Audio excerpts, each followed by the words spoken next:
Good afternoon, everyone. My name is Cindy Arnstein. I'm director of the Latin American program here at the Wilson Center, and it is a pleasure and an honor to welcome President Ivan Duque of Colombia back to the Wilson Center.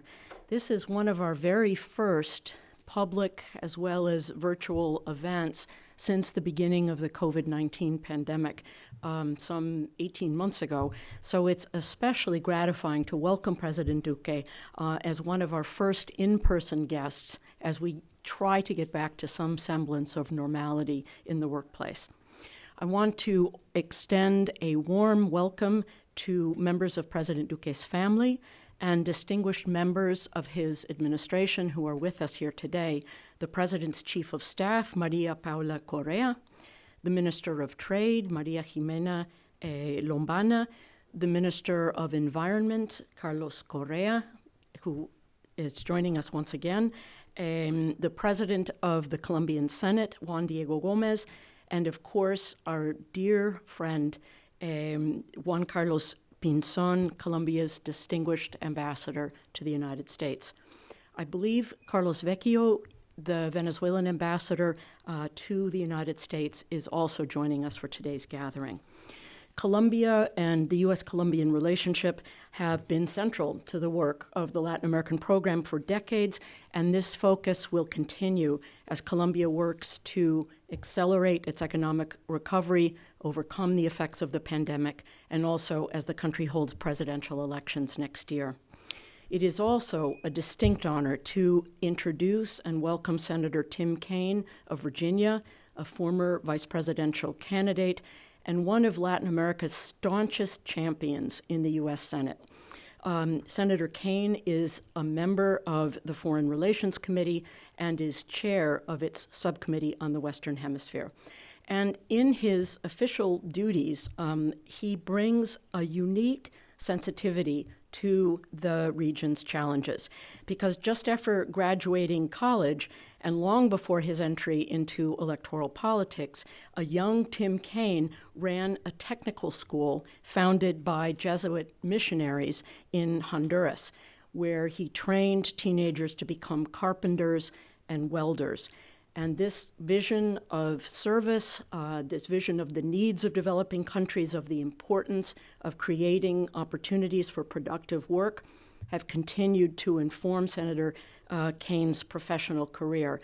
I also would like to note that he is one of the few members of either House of Congress who is not of Hispanic or Latino origin to speak fluent Spanish. So it's really a pleasure to have you here. I'm also delighted to introduce or to reintroduce to all of you Ambassador Mark Green, who took over as president, CEO, and director of the Wilson Center last March. Mark also has a long and distinguished career in public service. He is a former member of Congress from Wisconsin, a former administrator of the U.S. Agency for International Development, a former U.S. ambassador to Tanzania, and former director of the McCain Institute, as well as a former Peace Corps volunteer. So having grown up part of his life in South Africa, he also brings a special sensitivity to the challenges of developing nations. And while he was at USAID, as I am sure he will discuss later, he made several trips to the Colombian-Venezuelan border, an experience that deepened his commitment to the issues of refugees and human displacement, which is the subject of today's discussion. Senator Kaine, welcome again to the Wilson Center. Please join us on the podium. Well, what a treat it is to be back together with you at the Wilson Center. Dr. Arnstein, thank you for your kind words, and I'm particularly glad to be here for the visit of President Duque. When I was asked by Ambassador Pinzon whether I might offer a few words, I accepted because I'm glad to offer the few words, but I really want to listen to this president so that we can determine how best to continue to deepen the U.S.-Colombia relationship. I appreciate Cindy commenting upon my passion for the Americas. That was inspired more than 40 years ago. As a young kid, I was teaching Hondurans to be carpenters and welders. And after grappling through the fog of not really understanding the language to a point where I could charlar bastante bien con los jóvenes, I realized how connected we are. And that just feeling of connection at the corazón y alma has really inspired much of my work in the years since. I'm here because the U.S.-Colombia relationship is incredibly important. And it's a relationship that has deepened over the last decades in Democratic and Republican administrations. President Duque and I were talking about whether it was President Clinton or President Bush, President Obama or President Trump, and now President Biden. This is a relationship that means a lot to the United States. And we're very, very proud of the accomplishments in Colombia in recent decades. We're engaging in some real soul searching in the United States right now, as Ambassador Green knows, about what might we hope to accomplish with our humanitarian desires for other nations. And the questions, hard questions we're having to ask ourselves about Afghanistan have led to some real skeptics about what America can accomplish or help accomplish in other parts of the world. To those skeptics, there's reasons to be skeptical and there's reasons to ask hard questions. But I do think the U.S.-Colombia relationship, a bipartisan one in recent years, points the direction to how the U.S. can engage in a humanitarian way with a partner and then celebrate that partner's successes. I do believe, and I was with President Duque recently in Colombia with 5 other senators, 3 Democrats and 3 Republicans, and we talked at length about the challenges of the last 18 months. I think the pandemic might have had more of a challenge for Colombia than virtually any nation on the planet, because it was a health emergency in Colombia just as it was in the United States, because it was an economic challenge for Colombia just as it was in the United States. But Colombia has 2 additional challenges that we're not grappling with to the degree, and you really can't understand the magnitude of the challenge without thinking of these. Colombia has been dealing with the pandemic and the economic devastation that it has led to, while also dealing with this sizable tsunami of refugees from Venezuela. The per capita number of refugees to Colombia as compared to the challenges that we face with own refugee and migrant populations in the United States. Every time I go to Colombia and I visit the border in Cucuta, I'm just really struck by the generosity of Colombian people and Colombian leaders. And I also remember the first time I went to Cucuta and I stood on the bridge that comes across the river that's now closed. The first sign you see as you come across a bridge from Venezuela into Colombia pre-pandemic was a hand-lettered sign that said vacuna, with a line pointing unvaccinated Venezuelans to the public health service right at the border where they could get the vaccines that they need. In addition, if the refugee issue wasn't enough, Colombia has also been in the midst of a very far-reaching effort to find peace and reinvest in parts of the nation that were disinvested in for decades during the Civil War. You can only invest, and I've talked about this with President Duque numerous times, how important it is to do those investments and to connect the country, but you can only do those if you have economic resources. And when times are tough economically, as they are in the pandemic, it makes it much harder to do that. And people who have had pent-up desire to see investments in parts of their country, it's hard to look at them and say it'll be a little bit longer. So I have great respect for the work that President Duque does. And the relationship needs to continue to deepen, and that's what I urge on President Biden and his team all the time. In fact, I was just on the phone with Secretary Blinken about it a few minutes before I arrived. The second reason I'm here is this. The United States does not pay enough attention to Latin America. The United States does not pay enough attention to the Caribbean. And this has been a criticism that I've had about the United States ever since I lived in Honduras in 1980 and 81. We often pay attention to the Americas if there's a crisis that lands on our doorstep, like a migration crisis or a narcotics crisis. But if the crisis abates, we immediately turn and look elsewhere. Often our secretaries of state act as if there's only an east-west axis in the world and not a north-south axis. But in the many challenges that we're dealing with today, from the pandemic to the rise of China, I think the path forward for the United States is to build a coalition of equals from Yukon to Patagonia, and to begin as we do that with the nations with whom we already have very strong relationships. And I know President Duque is a visionary leader who would like to see that happen as well. Talk about a visionary leader. He's doing something that a lot of our officials aren't doing, expressing a public willingness to accept Afghan refugees in Colombia. We've done that in Virginia, but not all states are doing it so willingly. So I'm anxious to hear what President Duque has today. I consider him a friend, and I want to do all I can as the chair in the Senate Foreign Relations Committee of the Americas Subcommittee to deepen this relationship and encourage a Biden administration to be as forward-leaning in our ties with the Americas as any administration in the last half century. I look forward to hearing you, Mr. President, and thanks to the Wilson Center for doing this event today.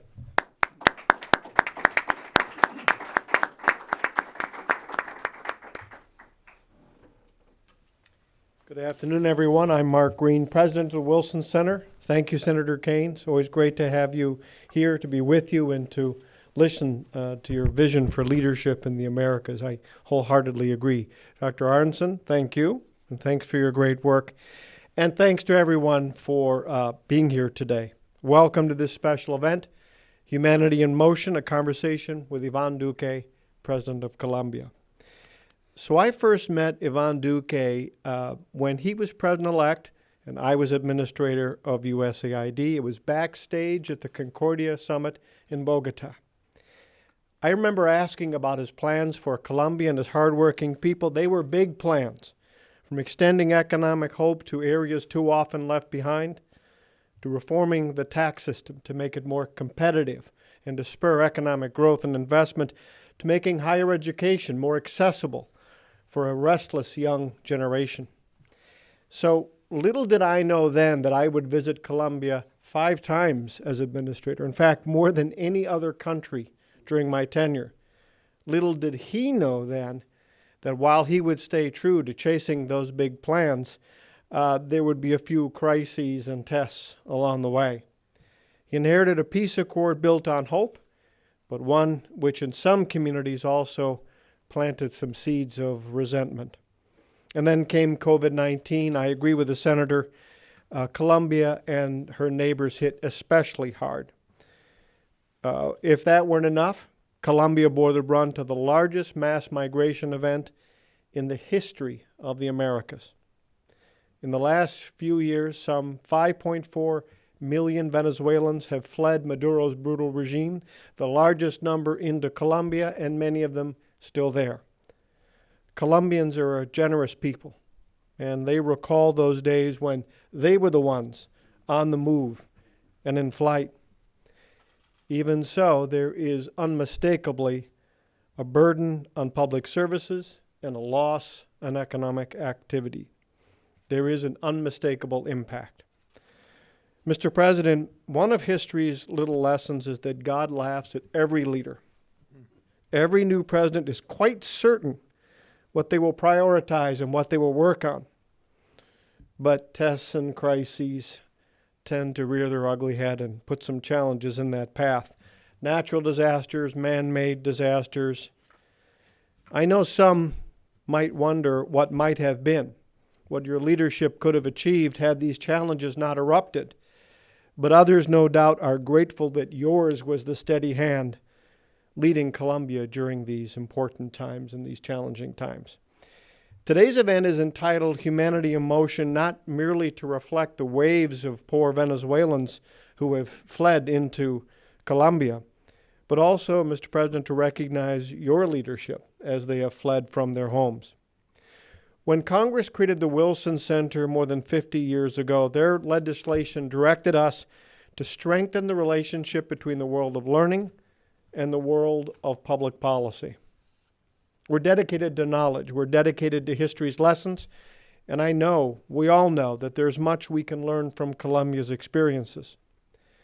Earlier this year, President Duque took the historic step of granting more than 1 million Venezuelans temporary protection status, a move the United Nations High Commissioner for Refugees called the most important humanitarian gesture in the region in decades. This enables those poor Venezuelans to work legally, to get access to health and education services. It makes them just a little bit less vulnerable to those who might exploit them or prey upon them. But TPS is not a magic wand. It does not make the migrants' challenges go away or Colombia's challenges go away. Even though the surge of migrants from Venezuela was a crisis not of Colombia's making, And even though Colombia's TPS decision has been heralded in capitals all around the world, it's also true that except for the U.S., the needs of both these migrants and the communities that host them have been badly underfunded by the donor community or ignored altogether. A fraction, for example, of the funds that have been set aside for Syria and Sudan, shameful and wrong. I visited Cucuta several times. I've seen firsthand the suffering of those displaced and the generosity of the Colombians who are doing their best to help. It is time for the U.S. to call a new donor conference and make a renewed effort to get other nations to do their part as well. As Senator Kaine noted, we should also see that even with all of these costs and challenges which he has eloquently laid out, President Duque and his government have shown leadership and generosity once again for those in need, even from other regions of the world. President Duque has said that Colombia will temporarily accept some 4,000 Afghans who have fled the Taliban. Once again, the world of learning lessons that perhaps we can take to heart. Next year, the United States and Colombia will celebrate the 200th anniversary of official bilateral relations. But it's not just bilateral relations, it is deep friendship. Mr. President, you are America's friend at a time when friendships and alliances matter. We are with you, we are with your leadership, and we are delighted to have you here today and to hear from you here today. Mr. President, welcome to the Wilson Center.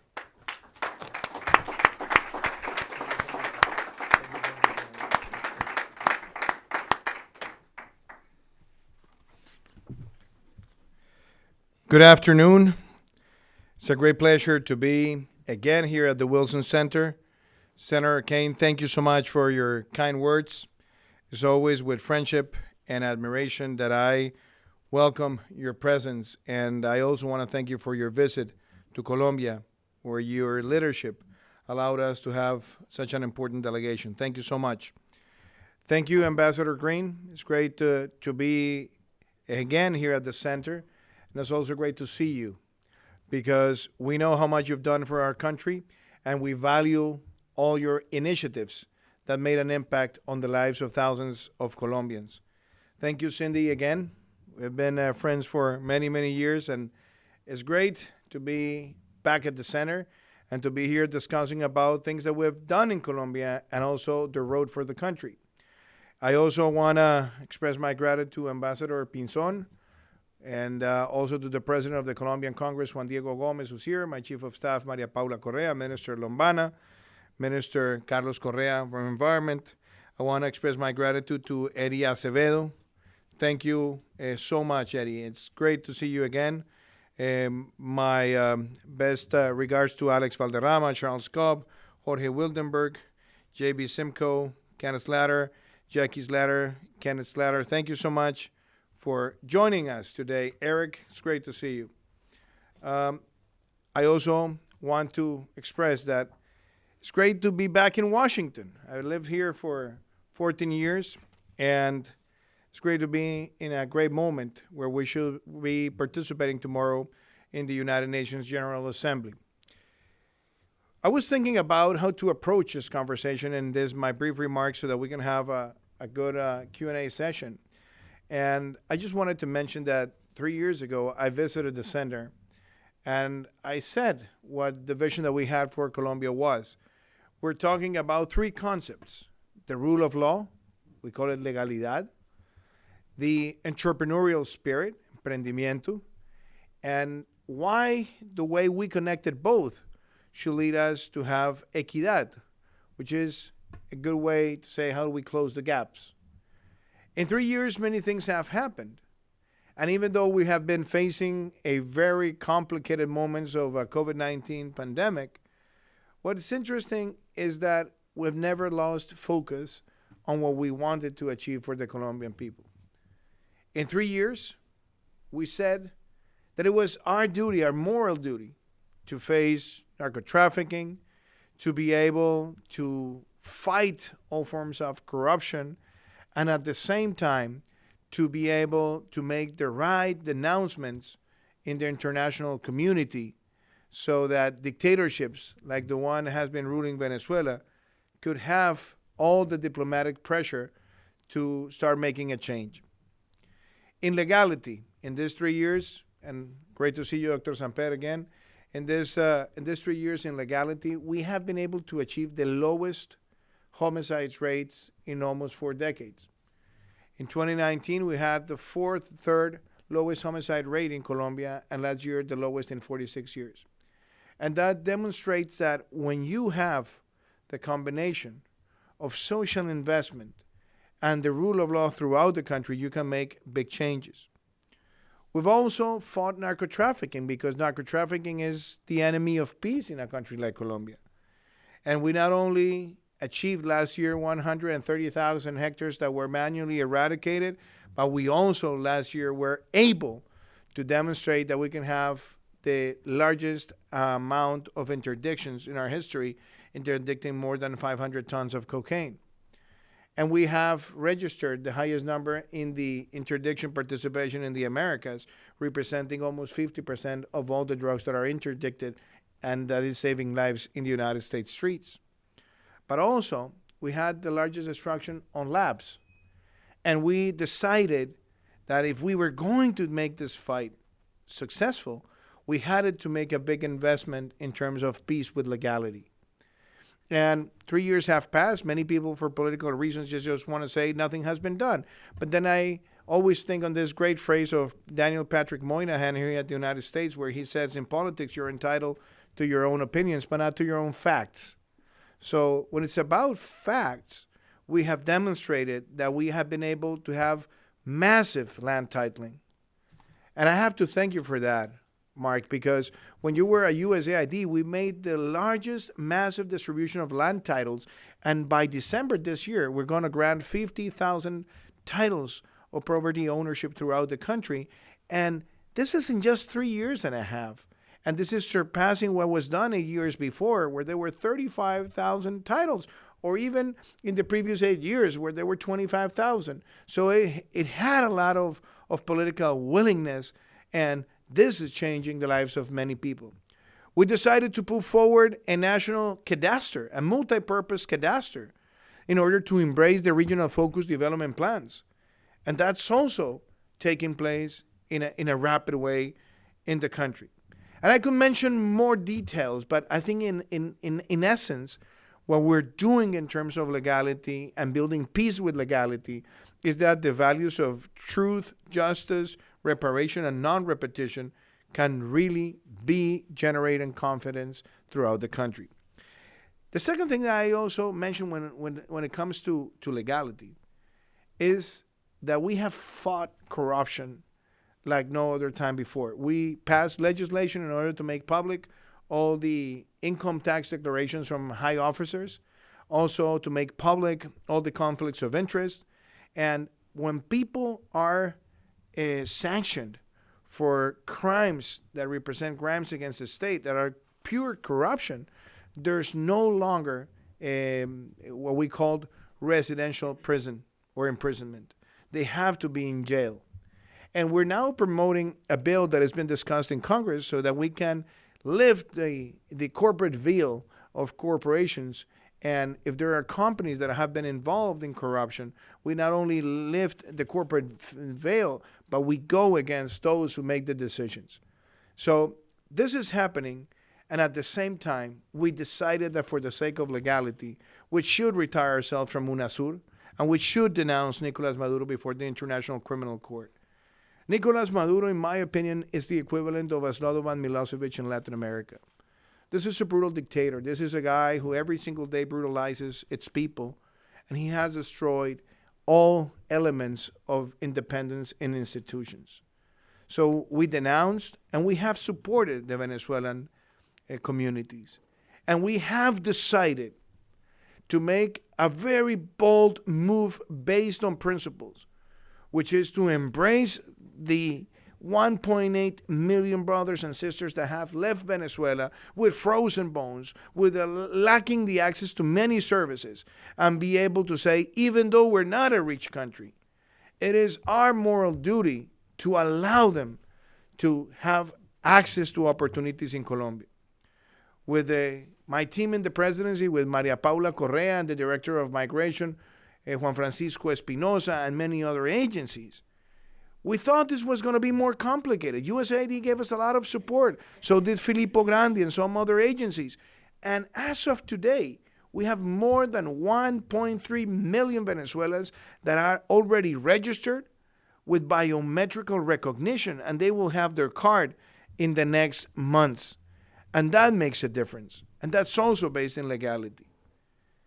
When we talk about how we connect this with entrepreneurship, we have to be very much convinced that private initiative makes not only sense to create a better quality of life. Private initiative is the only way a country can make substantial change over time.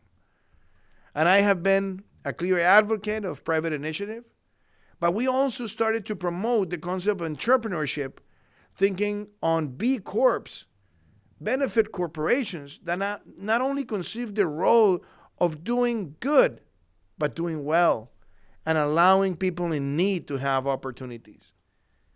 We launched the bill for B corporations this year with the help of Minister Lombana.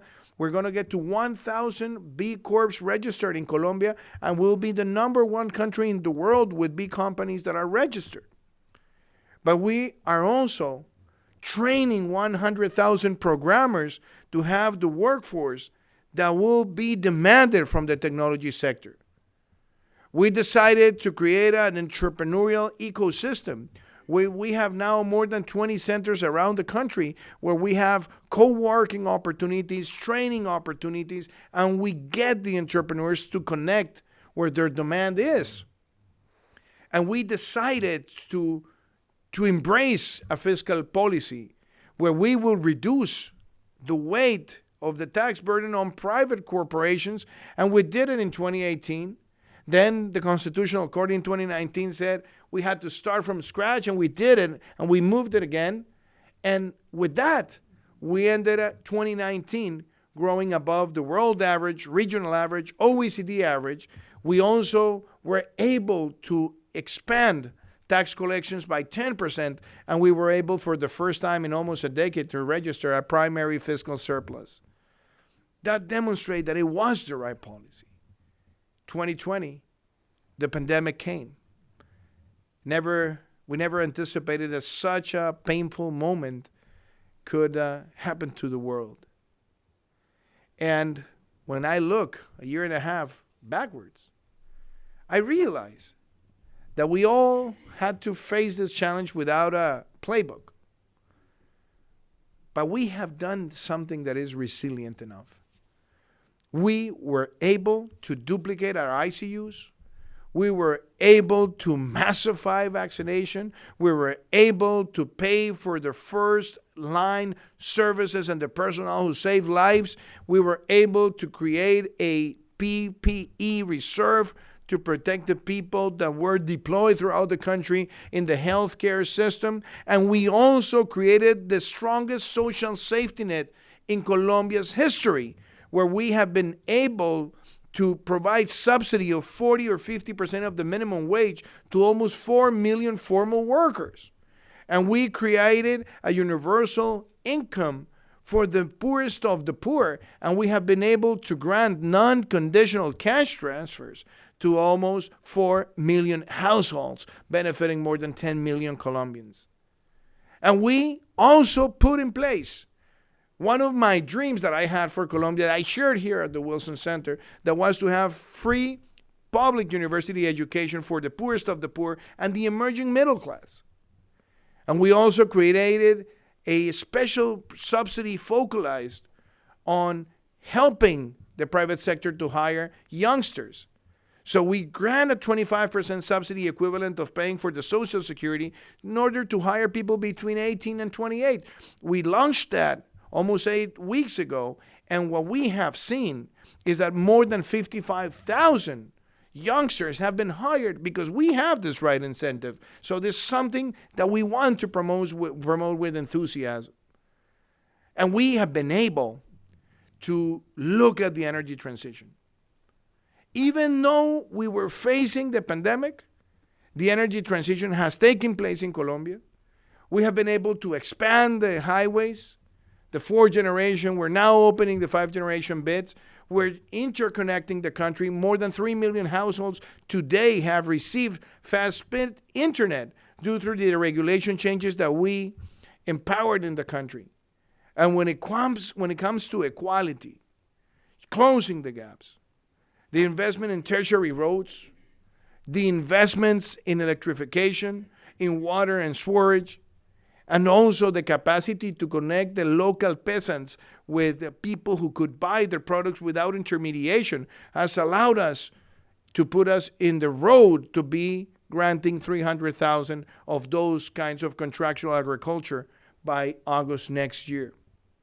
All this is happening, and this year we demonstrated how resilient we are. We came out from the recession in the first trimester, even growing above Mexico or Chile. Second trimester of this year, we grew 17.6%, and that means this is the biggest trimester of this century in terms of growth, and everything is leading us for that. By the end of the year, we will grow above 7%. This demonstrates the strength of Colombia. And yes, do we have challenges? Yes, we do. Do we still have to fight criminals? Yes, we do. Do we still have to do much more to close the social gaps? Yes, we do. But we're doing this with the concept of sustainability. We are going to Glasgow this year with a clear commitment of reducing by 51% our CO2 emissions to 2030, becoming a carbon neutral country in 2050, being the leaders in the energy transition and in clean mobility, embracing the circular economy, protecting the Amazon, protecting the high altitude ecosystems. That is the Colombia that is in place, and that is the Colombia that today is visiting this Wilson Center that we consider one of the most important think tanks in Washington, but also one of the most important centers that has analyzed Latin American politics and Latin American policy. So I'm getting very enthusiastic, Mark, and I know we have a Q&A session, but let me close saying this. U.S. and Colombia. Next year, we'll be celebrating 200 years of bilateral relationships. When I look at the books of history, we know that Manuel Trujillo y Torres came to Washington, and he approached John Quincy Adams, who was the Secretary of State, and he got President Monroe to recognize Colombia in almost 200 years ago. And it was the first recognition of a former Spanish colony and in the Americas. And since then, we have shared values of democracy and liberty. In the last 25 years, the relationship has become stronger, bipartisan, bicameral. We see the United States as our number one ally in the Western Hemisphere, and I know the United States sees us as the number one ally in the Western Hemisphere.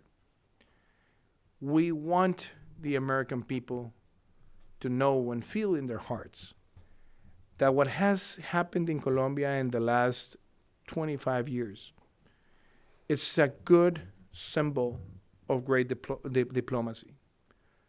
That what matters is to create a sound ecosystem, and the best way to describe it is that 20 years ago in a foreign policy magazine, there was an index about countries that were failed states. And Colombia was not a failed state, but it was on the brink of becoming a failed state. Today, Colombia is a member of the OECD, and it's a vibrant economy. And it is a country that is making a lot of social changes, even though we have many, many challenges ahead. So my invitation to all of you is to see this celebration of the 200 years as the opportunity to keep on promoting a friendship and a brotherhood, but at the same time use us as a reference of what can be done in other states when we work together in a bipartisan, bicameral way. Thank you so much, and I'm ready to start the Q&A session.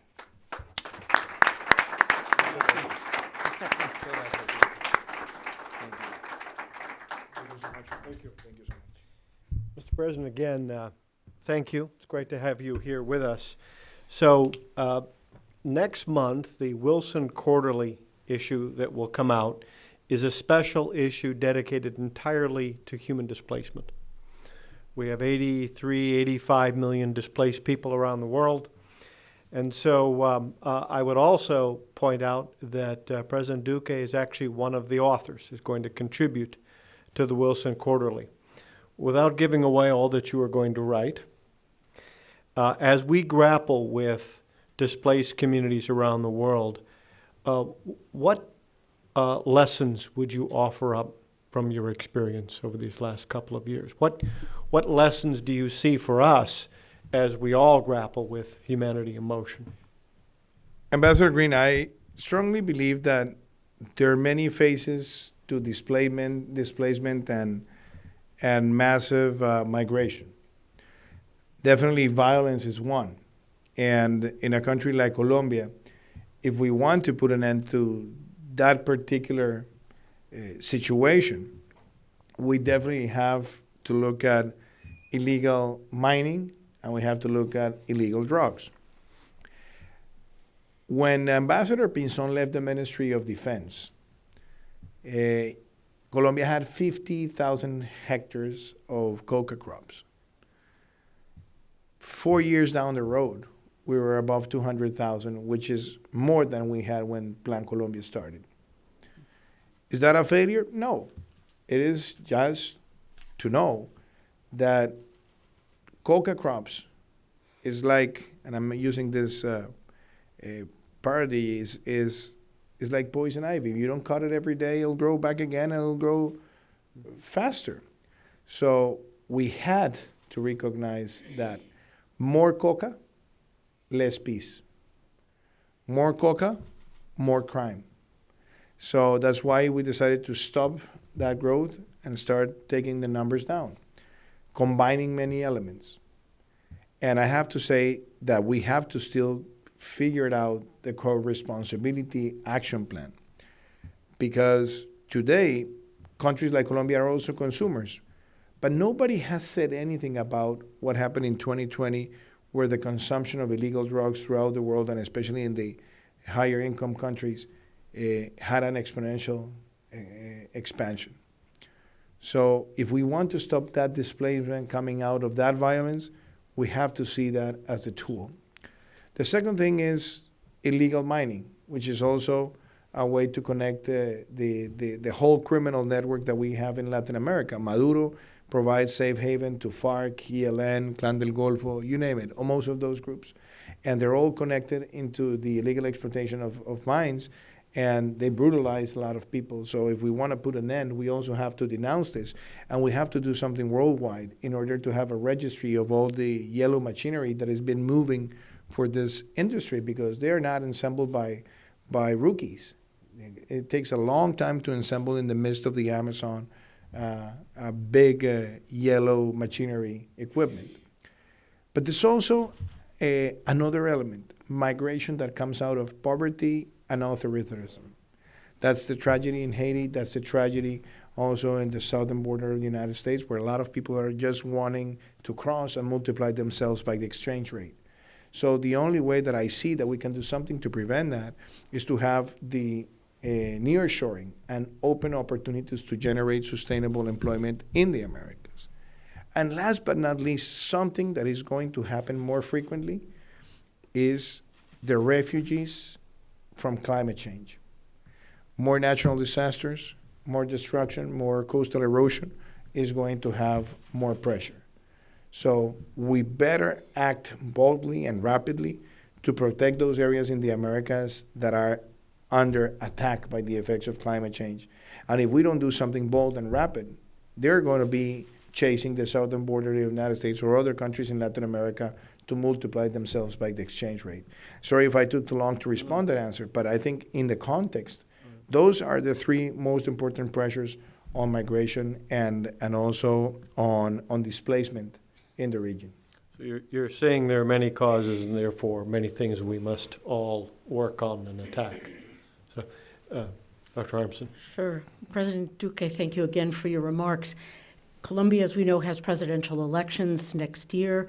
It's also a country, like many in Latin America, that has experienced, outbreaks of public protest, violence and counter-violence by state forces. With respect to Venezuelan migrants, public opinion is not exactly favorable. So what do you think will happen to the generosity that you have demonstrated under the next administration, which will take office in August of 2022, and what can you do to solidify the legacy of these policies of temporary protected status? That's a great question, Cynthia, and I've been asked that question in the last weeks in many news that have interviewed me. And I have to say something. People, when they ask me, why did you make that move? And I said, because I promised it. I promised this when I was campaigning. Imagine somebody who's running for the president saying, I'm going to grant a TPS for the Venezuelans in Colombia. So this was no surprise. I promised it. And you know, Mark, that when I came to office, I called other heads of state. We were at the OAS General Assembly in Colombia in 2019, and I launched this. And we were also in UNGA in 2018, and we had a very important side event where we talked about the need to have a way to protect the migrants. So it was being coherent and consistent with what I said. But the other thing is that the Colombian Constitution, Cynthia, has one beautiful article that is Article 100. That article says foreigners in Colombia will have the same rights as Colombians, obviously with the limits that will be established in the law. We also signed an international treaty in 1994 where we grant labor rights to foreigners in Colombia. So this is consistent with the legislation and with our constitution. But most importantly, they were already in Colombia. And they were not visible. And what happens when you're not visible is that you don't get to access a bank account, you don't get to buy a house, you don't get to save. And I lived in the United States for 14 years. And I met a lot of the diaspora from my country. And I met people who were legal in the United States, and I met people who were illegal in the United States. And I realized that when somebody enters into a legalization process, they are so motivated that they want to be engines of opportunities. You can't imagine what it means to a migrant to be able to open a bank account. As simple as that. So we had 1.8 million. Obviously, we had around 900,000 people who were already granted with a temporary status. But we decided to grant the TPS for 10 years. And we're going to give them their card by December to 1 million, the next 800,000 in the next semester with biometrical recognition. And it fixes two challenges. One is the security challenge, because if somebody did a wrongdoing and he was captured, then you ask what your name is, and they'll say Juan Perez. They take him to the judge. What's your name? Juan Ortiz. But you weren't Juan Perez? You can't prove it. So that's why we had a lot of complexities when there was a wrongdoing. And in another way of seeing it is when people were hired as migrants, a lot of people were hired and they were paid below what the Colombian citizens should be paid. So it distorted the whole labor market. In this way, you plane the field. So everybody has the same rights. And if you do it correctly, you'll get the people to participate in economic activity. And last but not least, if you had people without recognition and they go to a hospital and they go through the emergency unit where you cannot say no to the service, once they come out, it becomes a rising expensive debt. Now you could have some of the people in the contributionary system and for the healthcare, and you will have other people for the subsidiary system. So this balances a lot the access of those kind of opportunities. So I just think to myself, who could come to office with the idea that they will do good by destroying such a policy? Who could win? You lose in security, you lose in social policy, you lose in trying to close the gaps, and you will make people invisible, and that could create more despair and more anxiety. So I think this is a policy that was built thinking of the best for the country and the best for the Venezuelan people, and that's why you can count that I will defend it as president and as a former president if needed, because this is the right thing to do and the moral right thing to do. Mr. President, I'm going to, first off, great, that was very, very helpful. I want to pick up just quickly on something that you talked about a little earlier on. You spoke eloquently about changing climate and its impacts on migration, but also moves that your government is making to deal with environmental fallout and how that relates to questions of migration and displaced communities. Can you talk about that a little bit more? Because I think that's something that is not well understood. And quite frankly, on the environmental front, I'm not sure that people fully appreciate or understand all that your administration has been doing to conserve areas, precious areas.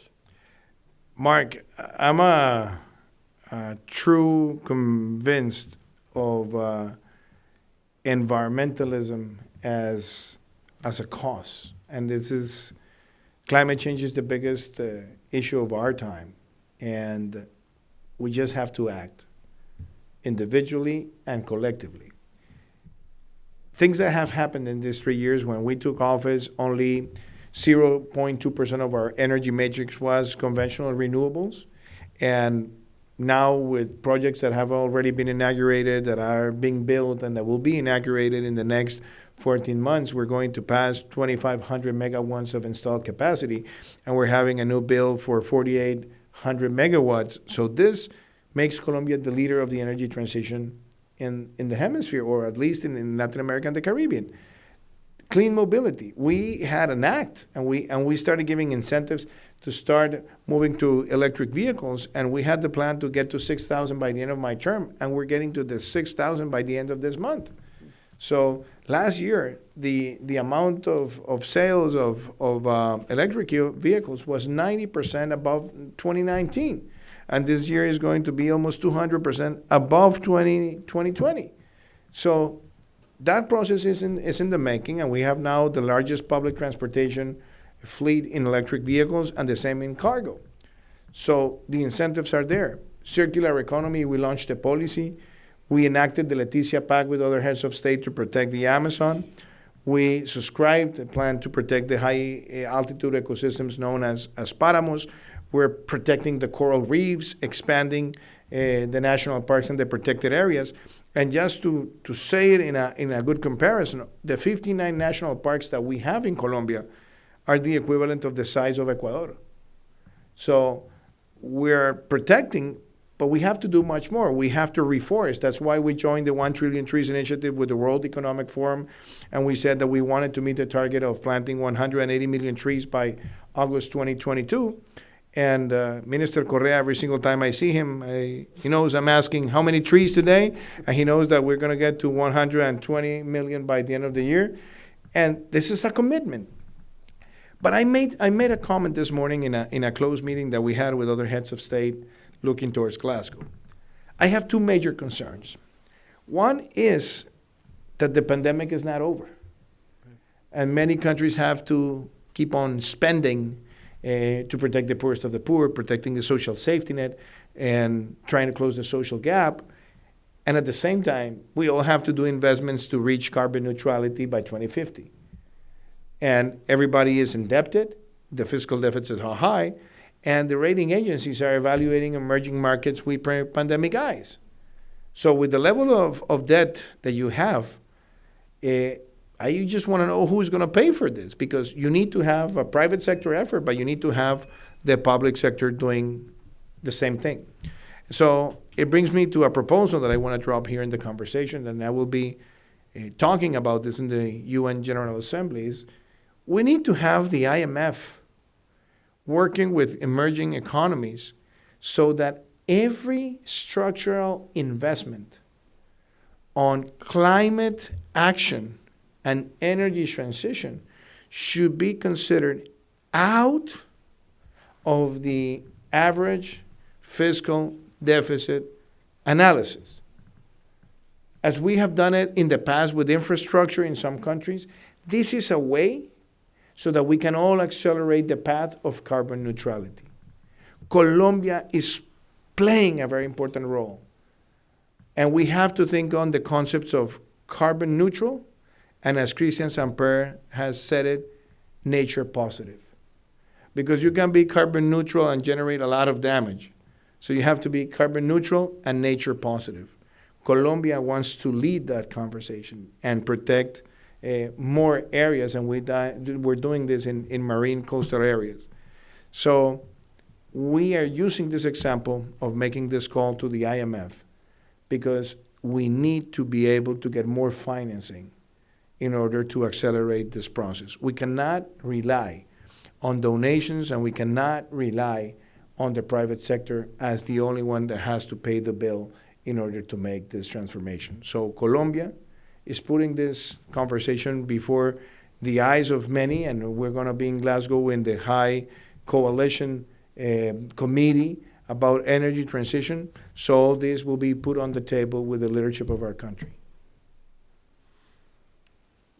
Senator Kane, do you have any questions that you'd like to pose? I would just to weigh in on your last point, Mr. President, about the notion that bonding and other fiscal agencies should look differently at investments that you might make on climate. I go back to my days como alcalde de Richmond. You were living here in the area when I was the mayor, and we did the same thing with our bonding agencies. We were a traditional central city dealing with urban poverty, and we had bumping up against our bond limits according to Wall Street. But we went and said the best thing for our city will be if we can invest and build new schools.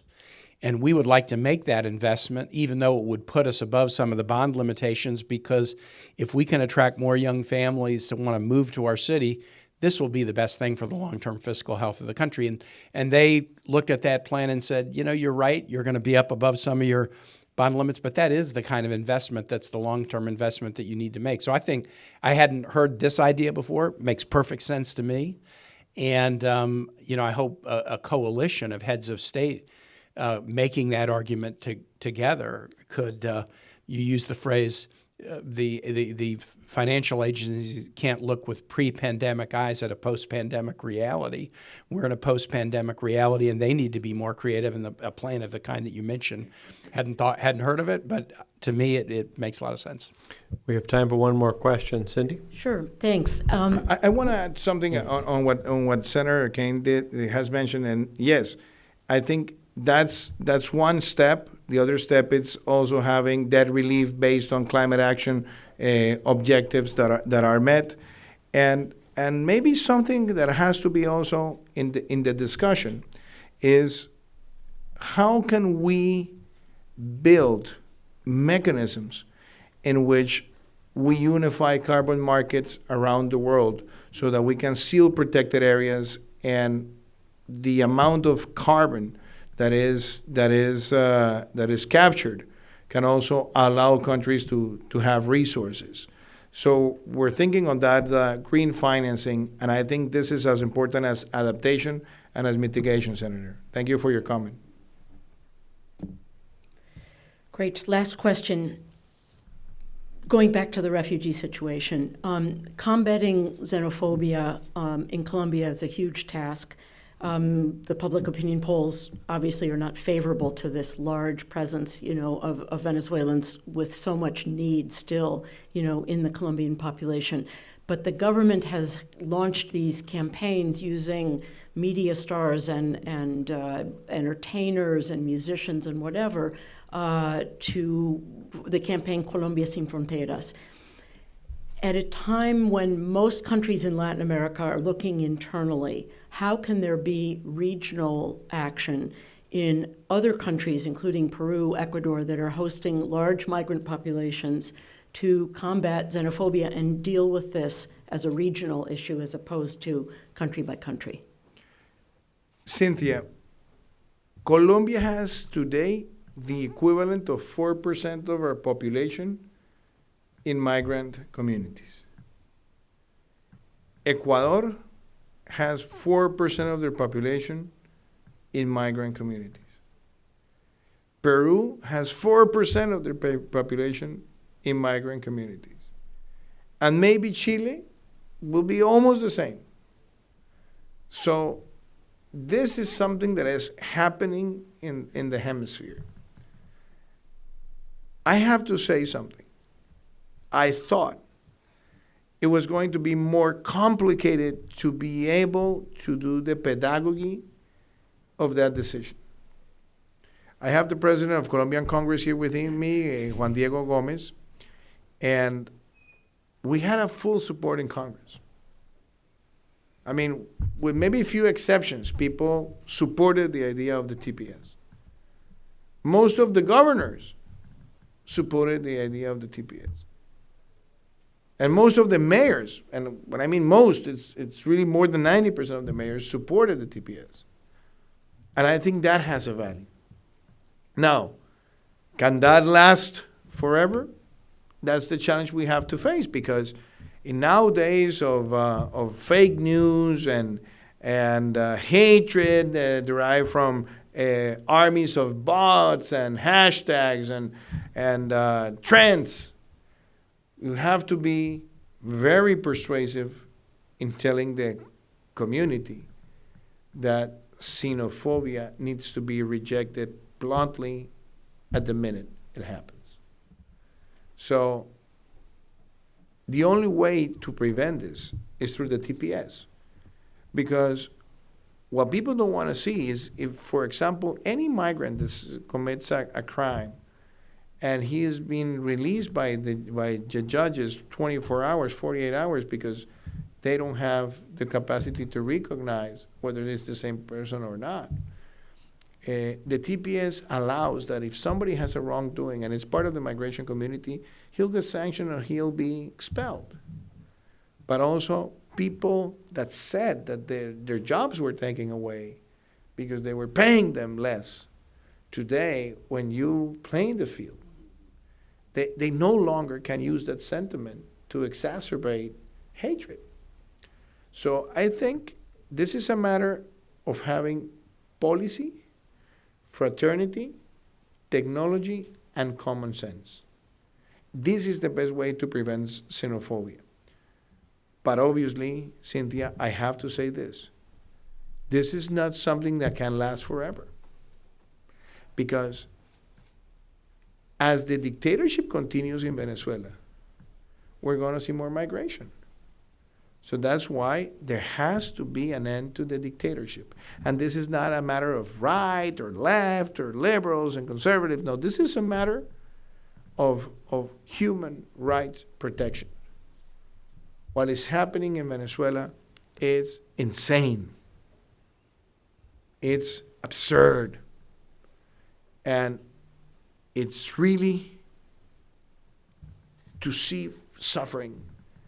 And I think the international community should keep on having the pressure. And the only way out in the conversations that they're having in Mexico is to have the end of the dictatorship through rapid presidential elections with a very detailed supervision from the international community. Because otherwise, the tragedy is going to be bigger and bigger over time. Mr. President, we began by saying that our mission here is to close the gap between the world of learning and the world of public policy. You have given us a lot of learning. We have learned a great deal from you today. Thank you so much for joining us. We appreciate generosity with your time. Good luck to you. Again, we stand with you. Thank you, President. Thank you so much, Mark. Thank you so much. It has been a great honor.